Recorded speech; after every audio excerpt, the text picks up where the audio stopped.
কবিতা নিজেকে পাওয়া।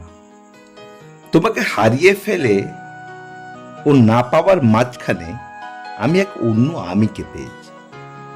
এক আমি যে অনেক বেশি আত্মবিশ্বাসী, অনেক বেশি নিজকেন্দ্রিক, যে অনেক বেশি সাবলীল। তুমি ছেড়ে যাওয়ার পরের সকালে বুঝেছি একটা মানুষ সুপ্রভাত না জানালেও পাখিরা খাবারের খোঁজে বের হয়, বাগান থেকে ফুল তোলা যায়, সবজির বাজারে দরদাম হয়, কলতলায় অকারণে ঝগড়াও হয়। তুমি ছেড়ে যাওয়ার পর বুঝেছি জামা কাপড় পরতে গেলে নিজের ইচ্ছেটুকুই যথেষ্ট। তুমি না থাকার রাতগুলোতে দেখেছি কেউ খেয়েছি কিনা জিজ্ঞেস না করলেও খিদে পায়।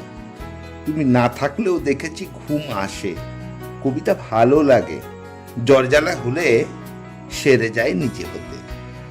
তোমার হারিয়ে যাবার পর আর তোমাকে মনে পড়ার মাঝখানে আমি এক অন্য আমিকে পেয়েছি, যে আমি এখন অনেক কম জড়সড়, যে আমি বন্ধুদের সাথে ঘুরতে বেরোনোর মতো সাধারণ কাজের জন্য অনুমতি খোঁজে না, যে আমি নির্দ্বিধায় বলতে পারে পুজো আর্চার ভালো লাগে না, যে আমি মহিলাকে বোন, মা, দিদি, মাসিমা, কাকিমা ছাড়াও বন্ধু বলতে পারি, যে আমি ভুল করলে শুধরে নিই, শাস্তি পাই না, গায়ে কালশিটের দাগ থাকে না।